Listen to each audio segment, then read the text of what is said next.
There we go. Okay, welcome to the Bracken Outdoors podcast. Thank you. Thanks for having us. Just to start off, it'd be really great if you could introduce yourselves and tell us a little bit about how you ended up where you are now, and then we can head into what you're doing and what you've got going on at the moment. Do you want to go first, Charlie? I started teaching bushcraft about 16 years ago. Um, I'd had a passion for it for since I was about 8 or 9. Just for being in the outdoors.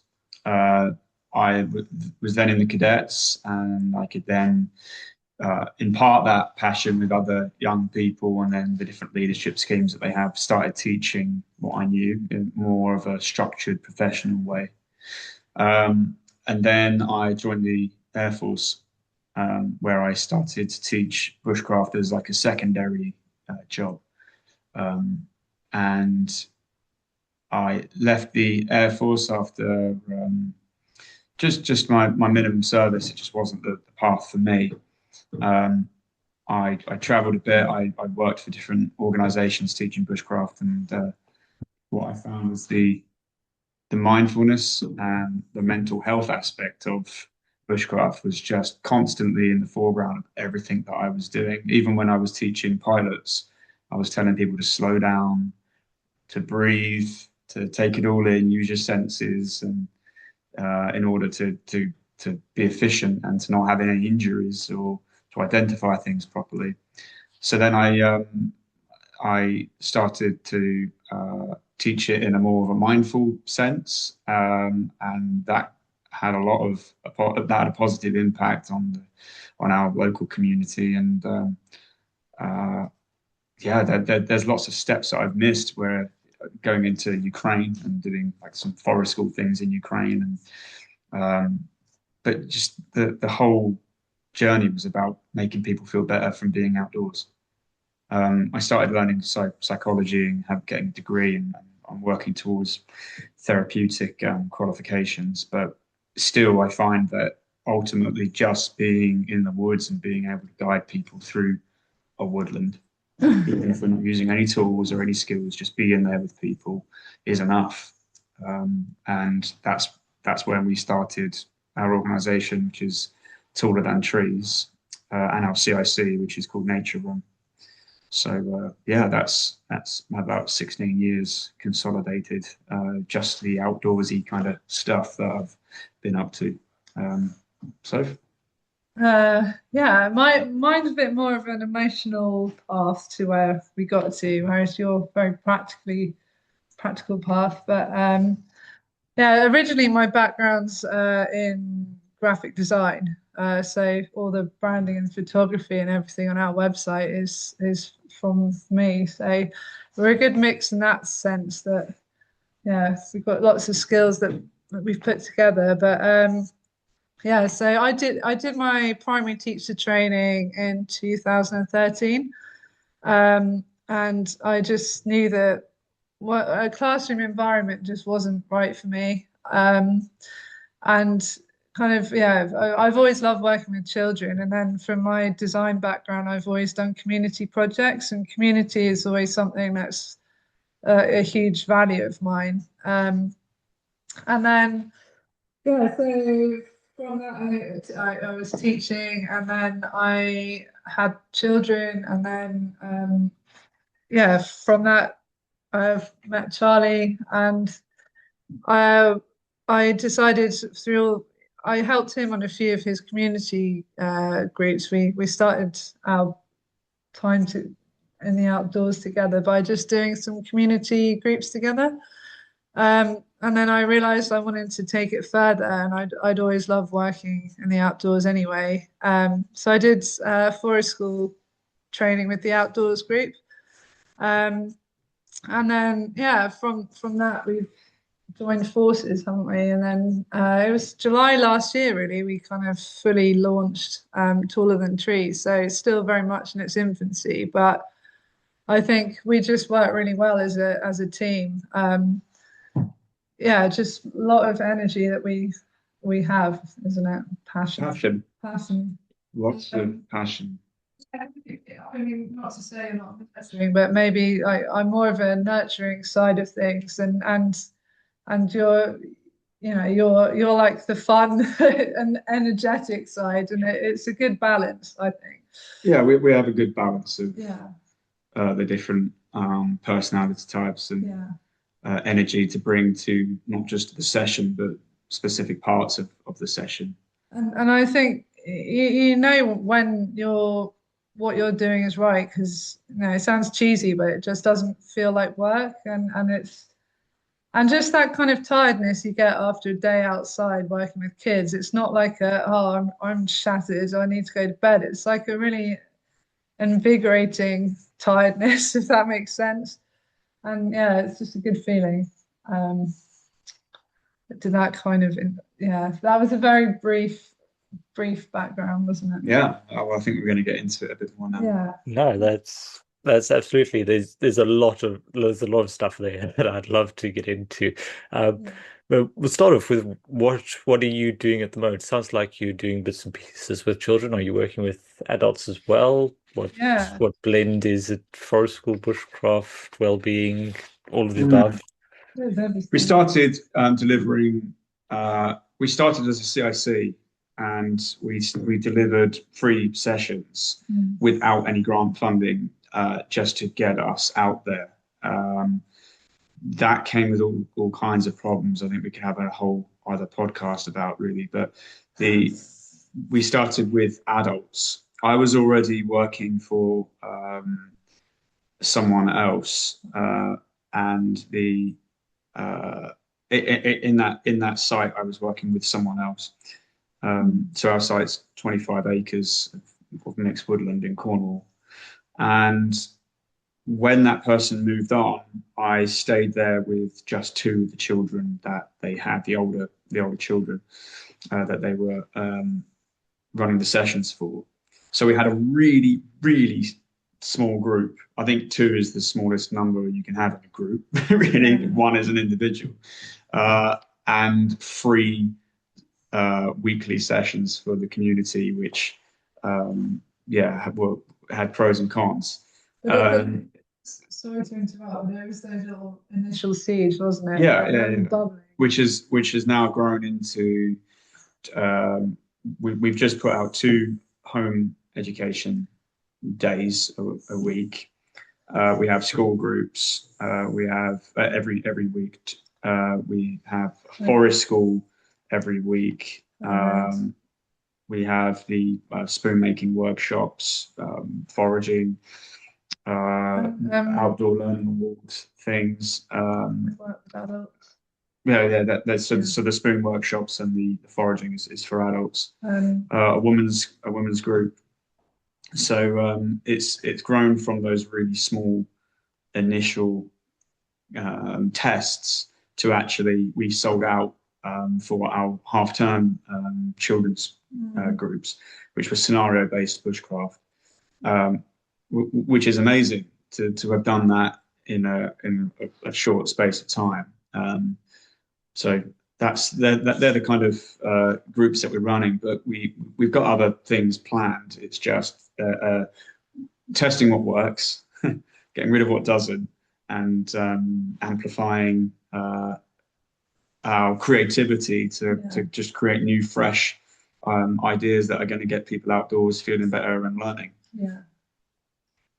Yeah, it's difficult to sometimes hone it down to a core offering because there's just so many options and different ways to brand those certain skills because I Yeah, mean across the stuff that I do it's pretty much all the same sort of skill set. It's all based in practical skills, it's all based outdoors.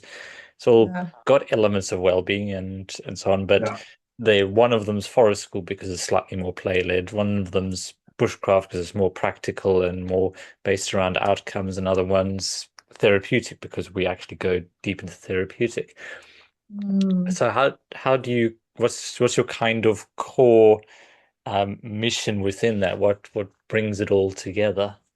Um, So our sort of motto, if you like, is bright minds at nature's pace. So it's kind of, yeah. I mean, our core principle is that we're teaching outdoor skills, but with a connection to nature. At nature's pace means that we want everyone to achieve it in their own time. You know, it's you kind of leave your ego or whatever at the gate, and it's about just tuning into yourself and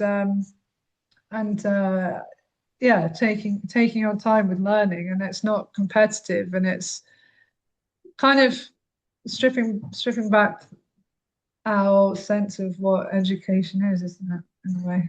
And also when Sophie just said leaving ego at the gate, it's also important for us to do that. We have an identity. Yeah.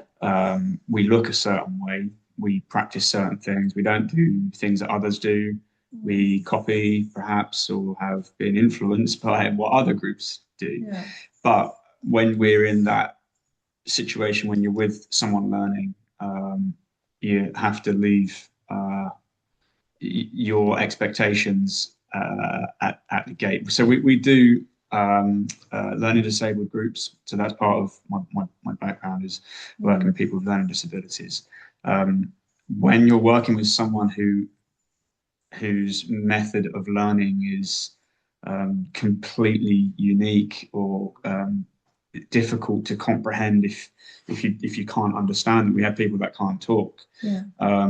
And trying to teach someone who struggles to learn and can't talk, and then getting them to light a fire is, yeah, that's a real test of your ability as an instructor, but also as a person to to see through the ways that you've been or that you have taught or that all your experience. Just get rid of that, because this person doesn't need any of that. They need to learn now in a way that they learn, and nothing to do with the way that you teach. So you've got to keep mixing it up, and yeah, like I said, leave those preconceived ideas at the gate. Yeah, that's always I find that really exciting. I like that. Can you Yeah, hear? it's You still yeah, there? Yeah, sorry. yeah. So it's camera's being very funny at the moment. Yeah, it's okay. Okay, I It's think we okay. might Technology. have some When it goes problems. off, it's fine. I'll be just looking for those cues. So if you're nodding, it's like, okay, you understand. No, no, that It's and your camera's telling you to get outdoors. I No mean the more battery on the camera's technology. fine, but mine's going down. And um, no, that's actually really interesting that you mentioned that about that individualized learning, because Yeah. I actually had a podcast interview yesterday, which will come out the week before this one. Mhm. We were talking very much about flow, and we were talking about Mm. the education system and how personalized learning and individual learning is really a core component of how we Yeah. learn. Yet so much of the time we kind of group together as like this is the way that something is taught, and we don't Mm. deviate from that, Mm. and we try and apply it to everyone. Yeah. Whereas actually really good learning takes place in small groups outside and is individualized and adapted. And the lead is almost like pulling at different strands and going, okay, well, this technique didn't quite work this way. How can we Yeah. approach it differently? How can we enable that? Yeah. And that's something that I've seen as kind of part of the dichotomy between forest school and bushcraft provision. And I'd be curious in your thoughts on this, because what I see very often from the bushcraft, for instance, the ones that come from a core bushcraft background, is very much this is a skill, this is the way we teach it. And basically, if you don't get it, you're not trying hard enough. Mm. Whereas if you're Yeah. working in forest school, particularly because you're working with younger children, you recognize that not all of them are going to be able to do everything. Sometimes it's just a physical strength, and you immediately switch into that how can I mode? How can I teach this differently? How can I do things differently? Yeah, and just going back to that, I mean, even just with firelighting, you can see the way brains work, because they start to get, if you're using a flint and steel, they're getting frustrated, and then they speed up, and then you have to just say, hey, you were getting it, but slow down, and I can see you're getting frustrated, but just take it back. And then it's just kind of realigning them back to themselves. And they see friends around them, and it's like, no, this is about your time, and you don't need to keep up with others. We're all at different points, but we're all going to get there when we get there. We work closely with a therapist. Yeah. He's part of our team, and he's a 40-year NHS therapist. And he looks, when he works with us and when he's got when he has his own practice, he looks at other types of therapy which he doesn't deliver with the NHS. And he's changed his so the model that is practiced is a certain number of sessions with an individual who may be, say, suicidal. Then on their last session, they will give them a safety plan. So when you're feeling like this, what are you going to do? Who are you going to go and talk to? Okay, and then you go and do that, or you see this thing, it makes you feel that way. Then what are you going to do about that? Okay, you go and do this. The problem with that is that the dropout rate for therapy is enormous. I can't quote any percentages, but it's about 50%. So the style or his method is to give people these plans straight away because he knows that they're probably not going to meet again.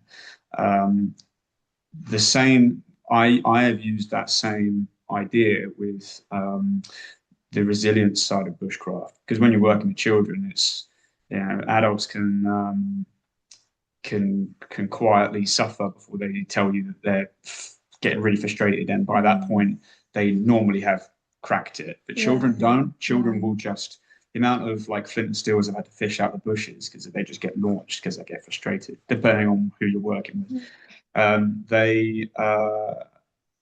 They aren't getting it, and then they start to get it, and then it just happens.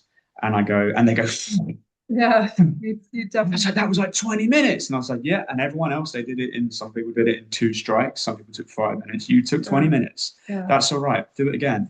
And they go, what? That's just taking me 20 minutes. So just do it again. And they'll get it in 30 seconds. Yeah. And they're like, but that took me 20 minutes before. And I say, that's called learning. And that's your resilience. Do it again. And they'll do it in 10 seconds. And you go, there we go. And then that's, if I never see them again, I want them to walk away knowing that if they try and it doesn't work, not try again, but try a different way. Step away from it for a bit. Listen to someone who can do it. Take some advice from a friend that's just lit it. Like, let's find a way to get this done. Oh, look, you did it.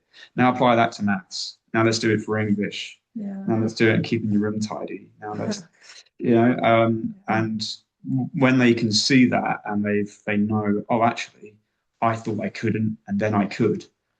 They can start to apply that then across their lives. And also if you're teaching bushcraft or forest school, across all the other things. So when they're whittling a spoon and they're not very good at it, they will get the hang of it because they know to be resilient, and then they suddenly are really good at it. Or if they see someone struggling with something, this is a lovely thing to notice when they see a friend struggling to make a peg, and then they go, oh yeah, actually I'm really good at this. So maybe I can show you because I've struggled with the firelighting, but I'm actually quite good with the knife. So if you try it this way, and they then start to do the resilience building within a peer group. That's really cool when you start seeing the group start to influence each other. So yeah, that's the And I think what we're all teaching as well is it's about the process. I mean, I think it's easy in culture in our society to always think of the final product and how it's going to look, but it's just paring that back. And even, whittling is a metaphor for that because it's just layers and it's taking on time. And tuning into that. And you don't have to think how that spoon's going to look. I mean, obviously you can visualize that piece of wood and where your spoon is, but it can change and it can evolve. And I guess that's what we're the nice thing with a spoon is that they will make a spoon, the first one, and it'll be rudimental. Yeah. And then the second one will be a little less rudimental. and then the third one will be, oh, that's pretty good, and then and on and on and on. So it happens over a longer frame, and these are the tools that we get to use with bushcraft and outdoor learning. Is the fire, you either light it or you don't, but the spoon is something that gradually improves, and then you start to get a signature. It starts to look like all your spoons start looking the same, and that's a really nice thing to see across time. And we can use that if we're with us for a long time. Wow, look at your first spoon a year ago. Now look at the spoons you make now. Or if you're just there for one session, you couldn't do a fire, now you can. It's what I've noticed from being in an education setting, indoors in a school environment, and compared to working outdoors, it's the language that children use is so different. I just feel like the children work together in a much more harmonious way, and there isn't the language that you might hear in the classroom, like oh, I'm rubbish at this, I can't do this. And there's frustration inevitably if they're not quite getting something. But I see, maybe because they know they have the time, and they can give themselves the time, that they are just, more positive. Did you notice that? I noticed it more with adults as well. Yeah, adults. Yeah, for me, what I see there is it's a lot of the time I feel like it's because it's a blank slate. Because if we're talking about children that are, say, halfway through primary school to that end of primary school, they've already had a core set of academic skills that they've kind of been judged on already. They know where they are in the class rankings. They know whether they are counted as good at it or bad at it. They already have preconceived notions of themselves in relation to that subject. But then when you take them outdoors to a new skill and they see everyone else is embarking on this new skill, it's almost like that reset. It's a different place, a different meaning. And they know this. They know that it's not the same as before. So they have a renewed chance to try something different. And the same dynamic you see with so we had a spoon whittling workshop recently, and there was a husband and wife on it. And there was a good amount of banter on it between the two of them, but it was like a good chance for them to reset, because of the man was he'd recently come off of another spoon making workshop, and he knew his way around all sorts of tools, and whereas his wife not so much. So the finished products were different, but it was sort of a bit of a joke about her type of spoon and then his, and actually she just said, yeah, well, mine's a honey spoon. It doesn't need to be as good as yours, or yours can't do honey, mine can. It just a really nice, like you said, a blank, a clean slate, and all the preconceived ideas are washed away, and there's some creativity and some practicality, and it resets the dynamic of, even in a relationship, of what's wrong and right. This spoon's for honey. That's it's not worse than your spoon. It's just a different spoon, and that's nice. There's everything else that comes into play. There's sort of obviously the unnatural environment of a school, and artificial lighting and everything like that. Whereas as soon as we get a school group in, you just see their shoulders drop, and you just think everyone's just pauses and tunes into nature, and that's such an amazing starting point. And then you just think, they're set up. If everything in nature is consistently inconsistent. Yes, that's nice. Even if you gave two spoon carvers at the same level, two different bits of wood, you're going to end up with two different spoons, because there's and that not being able to compare directly is a value there. It's like if you climbed high up that tree and he climbed high up that tree, then we're not judging you on the height you climbed, we're judging it on the tree and all sorts of other variables, and there's just no direct comparison, particularly no direct comparison to, as you say, those four walls in the classroom. There Right. was a nice thing you said earlier about children about halfway through primary school having the pressure of what the academic structure is expecting them to achieve. And I heard a parent say how the the exam system isn't there to grade the child; it's there to grade the school and the Mm. teachers. And I thought that's a really interesting way of looking at that. And then the same then will when there's any outcomes, because I enjoy setting outcomes for people and helping them to decide what it is that they want from their time with us. And knowing that if that outcome isn't, or the journey to achieving that outcome is going to be based on me and not the learner, but my ability to, maybe they just need kickstarting, maybe they need support the whole way along. But it's going to be based on my ability to impart knowledge. So not in like a negative way where schools go, we need to get these certain grades or Ofsted's coming in or whatever. But for me, the pressure is on for me to help Mm. that person achieve what it is that they're coming to us for. Mm. I like that pressure. I don't look at it as scary if I can't achieve it, or if I can see someone is going to struggle with a certain aspect. It helps me to reevaluate and relearn how I can deliver things to Yeah. help someone achieve an outcome. It's not the stress is on me. It's not on the children. Whereas I think in a school setting, academically, the stress is there to. Well, we've taught you it.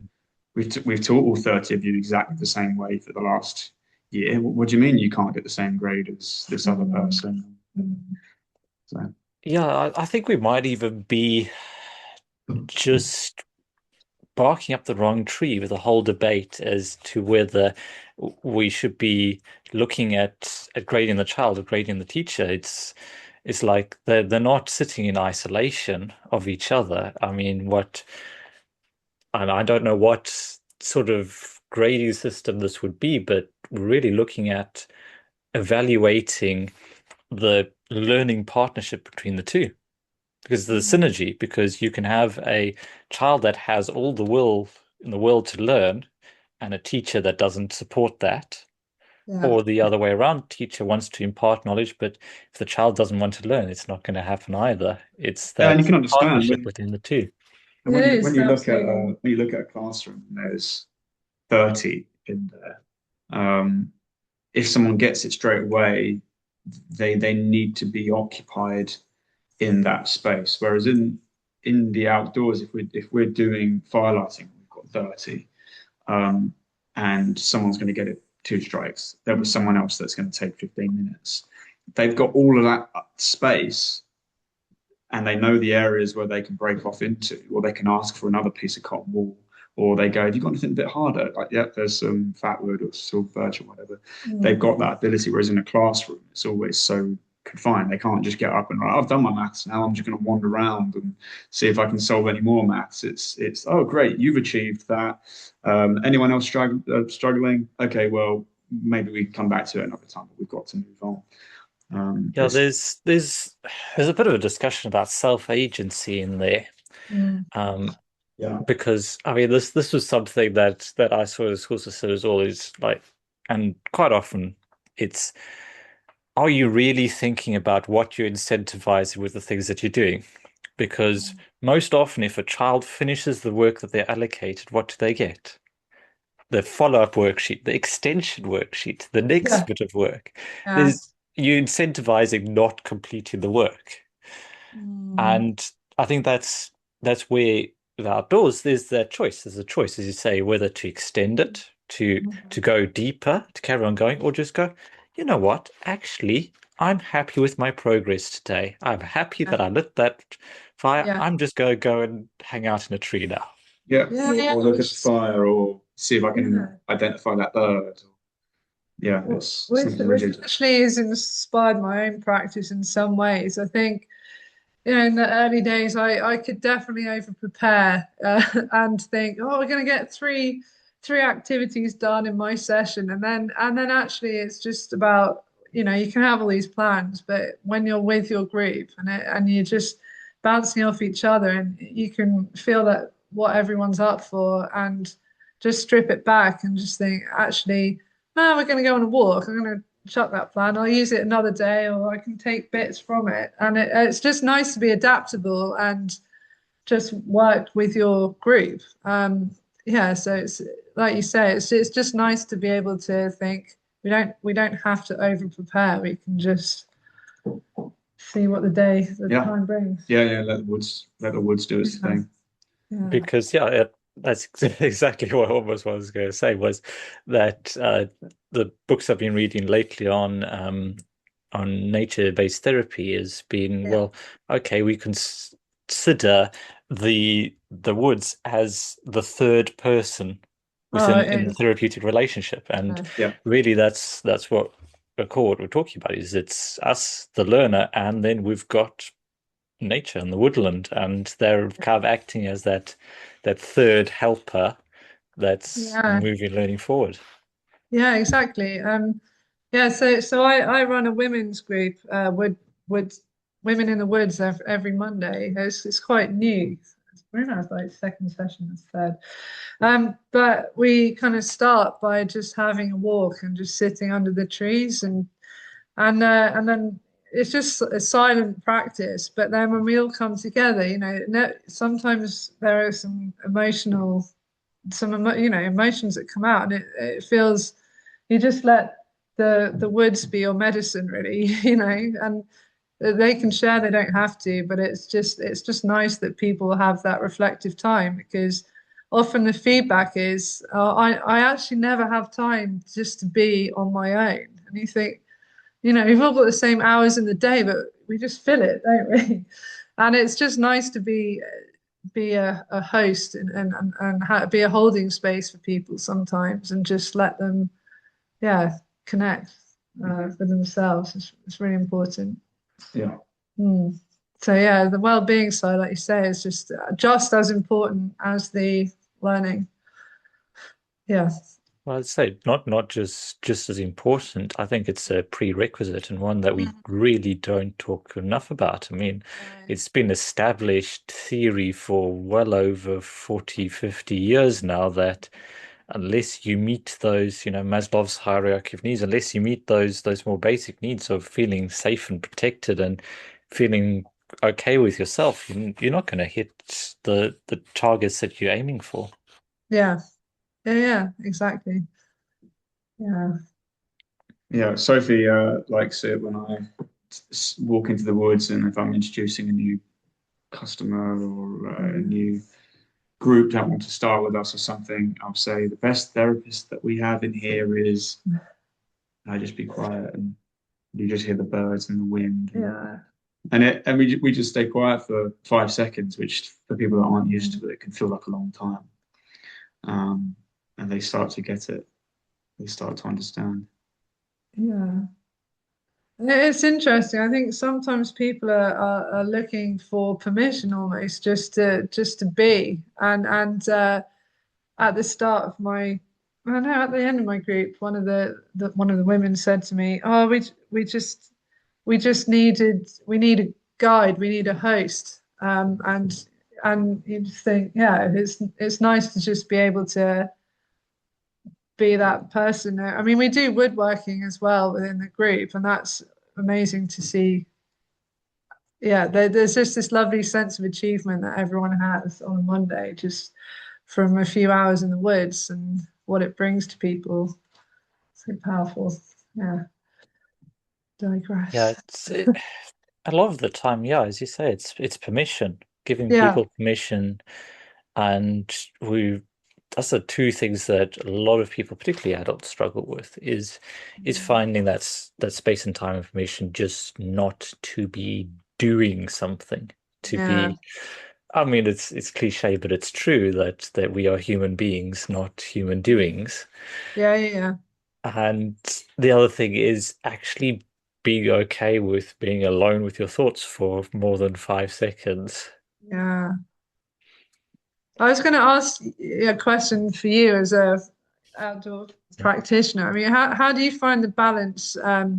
So obviously with your own business, it's about you have to balance the technology side of it. And how do you find that? Do you kind of give yourself a pocket of time in the week, or do you do it as and when? And how do you juggle social media as well? Because yeah, I think that's something we're learning and getting better at. But it is that sort of pressure from the technology side of keep posting and getting, keep being a face. And yeah, sometimes that can be a bit tiring, the technology side, can't it? Mm. Yeah. Fundamentally, it is difficult. It is incredibly difficult. Mm. The way I look at it is batch wherever possible and eliminate wherever Yeah, possible. yeah. So I have my delivery days, so times we're out in the woods, nothing really gets answered there, Hmm. not really spending any time checking up on social media or whatever. It's Yeah, just yeah, all about the clients, and that's yeah, what often what they're paying for or what the yeah, organization's paying yeah. me for is to be there and be present. Oh, And then absolutely. it's like, okay, this particular time on a Tuesday morning is going to be entirely just business development. It's just going to be Hmm. me designing parts of the website, Yeah, yeah, working on session plans, whatever. And then there'll be a 2 to 3 hour period where it's just, okay, this is just answering messages, sorting comms, doing stuff with social media. yeah, And it's like those clear outlines. And then whenever I'm outside of a block, all of the autoresponders click on, um, all of the automatic focus mode switch onto my phone, and it's like I'm not yeah, contactable after that point. yeah. That's good. Yeah, it It's just the makes only way to function as a yeah, sole because it's just me, myself, and me out here. yeah. I don't No, even have another that's person to good. bounce it off. Yeah, yeah. We're definitely getting better. It's just that's part of the learning because obviously, your main your time you want to spend teaching and being outdoors, but it's all, we're running a business and it's everything else that comes with it. So yeah, it's just about time management, isn't it? And that's definitely a learning curve. It's also a bit of ruthless elimination and not quite Yeah, following the crowd. yeah. Um, the thing that I've been playing around with recently is actually reducing how much I post on social media. I used to Oh, be okay. like once every 2 days. Hmm. At the moment, it averages maybe once every 2 weeks, Oh, and okay. shifting my focus more to videos and podcasts like these Mm. and posting on specific groups. So answering people's questions Yeah, and then also sending stuff out to a mailing list. So those were all quite focused and ones that I've seen that yeah, produce lots of results. Because if I put out a email to my mailing list of 300 odd people about a course or event, I'll get 2 to 3 bookings. Whereas if I mm, put out a social media post to a couple of thousand people, I may only get one out of that. The hit rate isn't the same. And a lot of definitely. people feel like you have to post on social media and you have to Yeah. always be available, otherwise your business will crash and burn.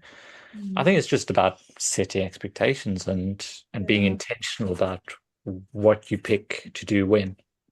Yeah, and it sounds like you're using the personal side of technology as well, which is lovely. You've got your community that you've built even through technology. So yeah, that's helpful. Thanks.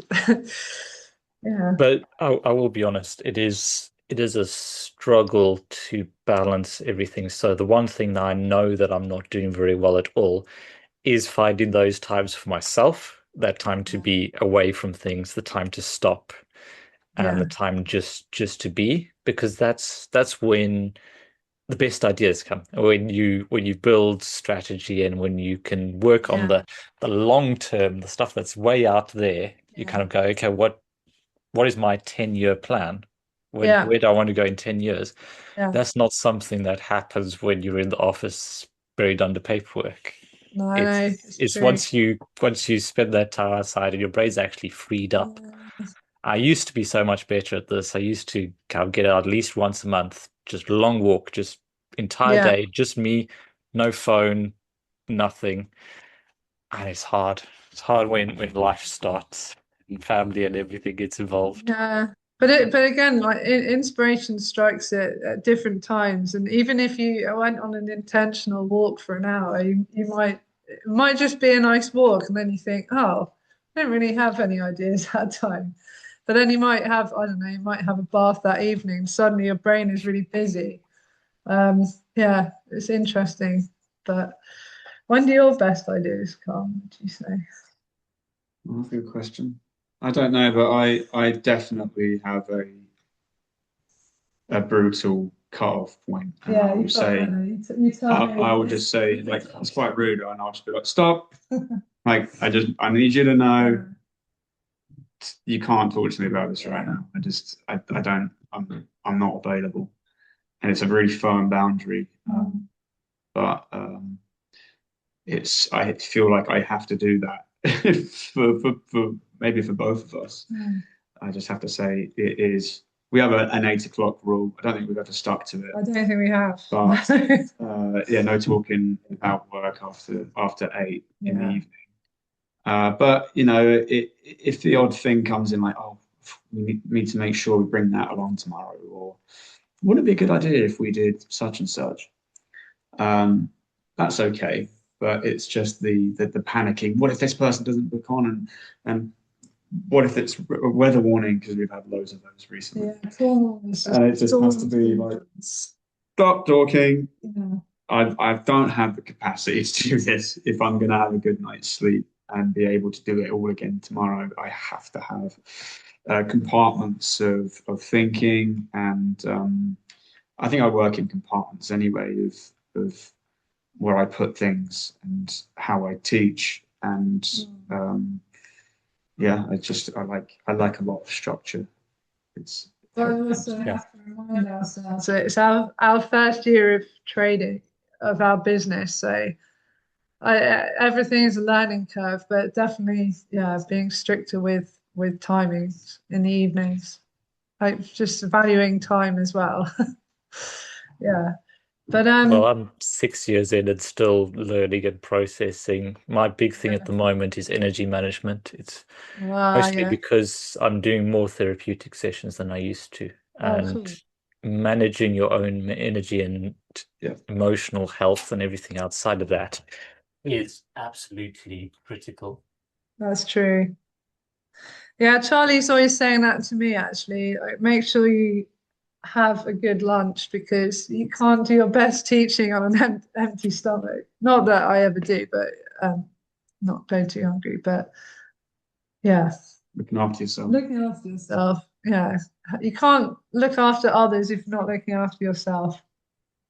Yeah, definitely.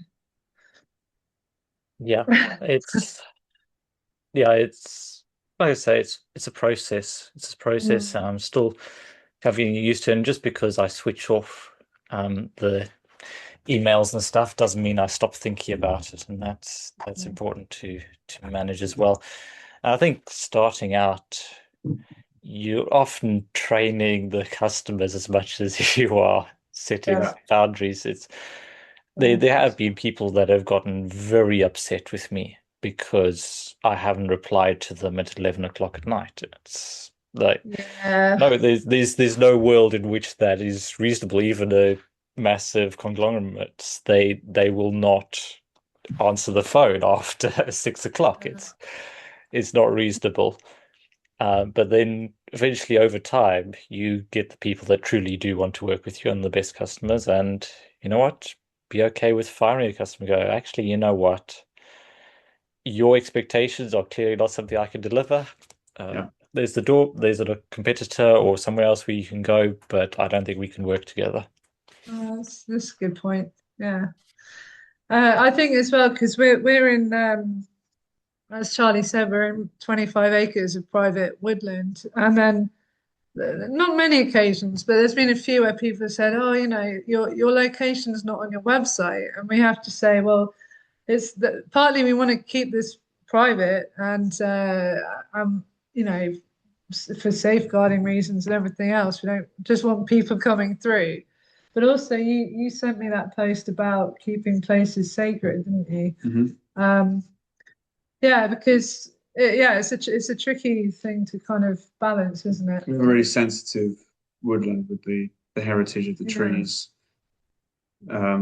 having been planted by Darwin, that we can't, we wouldn't be comfortable with just um, everyone knowing where that kind of a site was. yeah, It's the only thing that protects us is that we only put out our location when people book on, mm, or when we have like new clients, we're mhm, given the information then.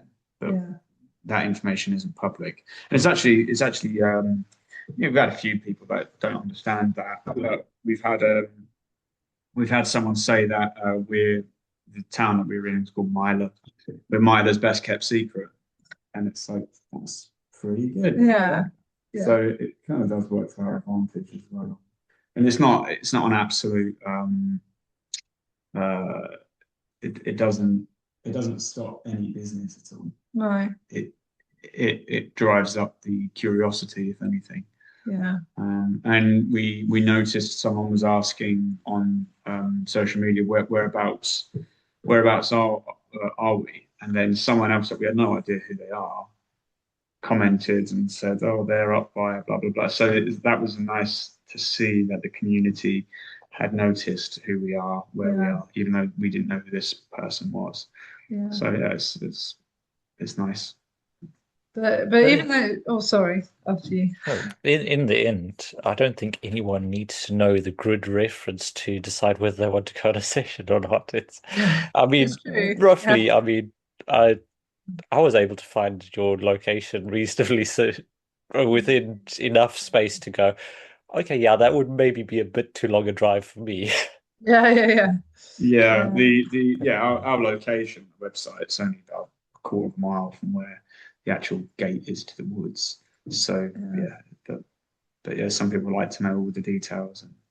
And But I mean, you are probably just gatekeeping and provide making sure that your most troublesome customers don't reach that Yeah, point. for sure. If they're really going to Yeah, be a pain over the location, then they're not going probably not going to be your best. that's true. that's right. And we've had to have hard conversations with people. And we've had to turn people away. Yeah. Um, and I'm happy to do it again. And I'm happy to point out other groups, and I don't have any problem doing that, Mm. to keep the integrity of myself and of the client, really, to Yeah. say this isn't the best thing for you. This isn't going to work out the way you want it to. But that's quite a hard thing to do. Turn people away. It's not a nice feeling. Yeah. Yeah. No, Yeah, exactly. it's part of a wider discussion that I think needs to happen more often is admitting that actually you can't be for everyone. Mm. That the your unique personality, the skills that you offer, thing, it's not going to work out for everyone. No. Everyone likes something different. Everyone learns in a different way. So you go find people, like I said, there's people that have come to my sessions, they've come to one trial session and gone, nope, can't work it, and they're Yeah. gone because they maybe want really high energy uh, Yeah. and focused from activity to activity sessions. And I'm not that. I we have a It's very nice to, calm flow. We yeah. mostly child led. If the Yeah. if the child doesn't want to come and do an activity, I'm not going to push them. I'm not going to hold them down, put their feet to the fire, literally, and get them to do something. Yeah, that's nice to hear that because I've had this conversation a lot, but there is the association with forest school and the language used. Nothing against it, but it's a lot of like wildlings and tribes, and it's this kind of high energy that comes with it. And inevitably, that's kids. They are they are can be high energy, but I think it's helped us to kind of shape who we are by saying Yeah, it helps us market and say what we deliver. because we're definitely a gentler Yeah. gentler approach, aren't they? And I think you see that through our branding, Yeah, yeah, and the way that we advertise, the language, the words we use, and we have so far from any advertising we've done attracted the exact people that yeah. we would like to have come to the woods and learn. Um, and Also, I think previous forest schools that have been in our woodland, perhaps weren't as conscious about the importance of the trees, and some are silver tagged because they're such rare specimens, and that's also kind of helped to shape our practice because it's well, it teaching. has to be, It has to be, yeah, yeah. part of our Yeah, exactly. And we want to keep our landowners happy, and it's just about everyone involved, and it helps to shape us, our learners, because it's like we're taking ownership of this woodland, and how do we look after it? How do we respect it? And It's all about integrity. It yeah, all comes down to integrity. definitely, yeah. So it's important. Yeah, trying to appeal to everyone does mean at some point you go compromise that integrity because Yeah, you're putting other people's needs first, and at some point there's going to be a conflict. That and yeah, that's and that and that's why I say it's okay. It's okay if you only for a certain number of people because particularly as I mean a lot of people are now talking about, particularly within forest school, about the market being saturated.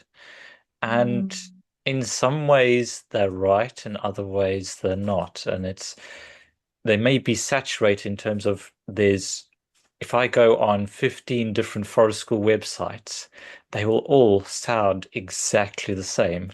And there will probably only be a small differentiation in price yeah, between all of yeah, them. And yeah, so from the outside, it's like monolith. Well, okay, I'll just pick that one because it's closest or it's cheapest or whatever. Whereas I think there's a lot more space for people to go, actually, no, we offer something different. yeah, This is our approach, and we're not trying to appeal to everyone. This is our core audience. I mean, my core audience has been homemade, usually mm, with autistic and SEN needs, because that's kind of who I am and yeah, what I offer. And I'm very clear that I offer a lot more on the bushcraft skills mm, side of it. I'm not the sing songs and fairy doors. That's a different person, and that's okay. yeah, yeah, That can yeah, be a yeah, different forest school, yeah, and there can totally. be another forest school. Is another leader who know who's fantastic at natural dyes, and like that's incredible. I don't have a clue, but you know what? If you put that front and center, Yeah, that would be a differentiation. yeah. Well, and that's lovely to be honest with people as well, and just yeah, we've posted people to other places, and it's nice to know that even though you're offering outdoor education, everyone, like you say, everyone has something different, and we can all work together and be friendly, and it's a big network of different skills within yeah outdoor education, isn't it? Yeah. Yeah. Well, we are coming up on a little over an hour now, so might be good to start wrapping things up. Yeah, yeah, yeah, So, absolutely. first of all, if people are interested in hearing more about you guys, what have you got going? What's the big things, and where do people go to find out more? You thought how you should talk about So that. we have on our website, taller than trees.co.uk, we've got our women's group advertised. We've got our half-term groups on there.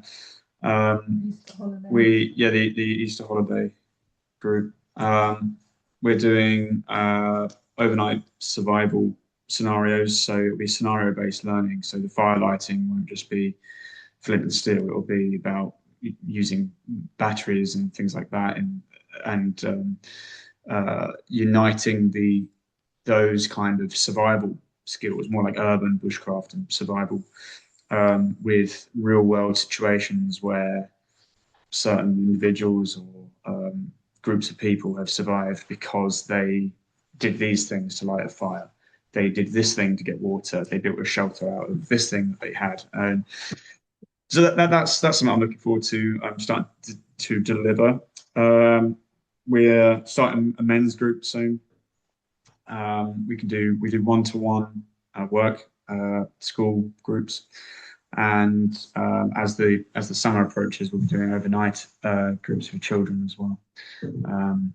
We deliver an award called the National Outdoor Learning Award. So that's part of the IOL. So people can join us and get awards as well, accreditations in bushcraft or whatever it is that they're learning, and that's in 3 levels: bronze, silver, gold. Mm. Events, so yeah, storytelling. We're doing some foraging at the flower show in Falmouth. So yeah, we're taking over Cornwall one flower show at a time. Oh, that's Yeah. fantastic. I'd love at some point to talk a bit more about the men's and women's groups, and that scenario-based learning sounds amazing. Yeah, we did a pilot rescue. I basically just stripped down things that I'd done in the Air Force. Yeah. So we had a pilot in the woods. We had a dummy. So Charlie picked me up from somewhere, or I can't remember. And there was just this dummy pilot sat in the back. I was just like, what's that? And then he explained. Because that's so large, we can move things around. Yeah. There's a bunker on the site. Yeah. So we used that as like a hostile That's great. hostile area where you got to find the intel, and then you get part of a grid reference, and then they've got to just follow the northing line. And we had our radios, and yeah, it was really good. We did things at skills at each point. So you know, they had camouflage, and then we did a little lesson on camouflage, and then took them to the next point where it was shelter building. Well, they took themselves because they learned to map read, and then when they've got like a signal fire, so then teaching them how to get a really smoky fire. So yeah, that was really good fun. That's all part of our half-term and holiday camps. So yeah, I think I just got to about 12 years old and stopped growing up. So I have as much fun as they do. Well, I mean, that sounds great to me. Yeah. So maybe we've all got a little 12-year-old inside. Yeah. Yeah. So yeah, do what you like and get paid for it. I think that's the and if you can take other people on that journey and make them feel happy about being in the outdoors, then everyone wins. Fantastic. And final question. You're probably a little bit closer to this, but what sort of advice do you have for people that are just starting out in the space? What's your kind of biggest take from the last year and a bit? I think if anyone had the money to buy a performance car, it doesn't make you a Formula One driver. I think if anyone wants to go out and get some basic training, it doesn't mean you're going to succeed in the outdoors. You've got your passion and your practice will have to be rooted in something that you've experienced intimately. The bushcraft for me has been through like hostile environments, and also when I was 15, leaving home and being kicked out and going straight to the woods and sleeping in the woods and just finding my peace in between the trees.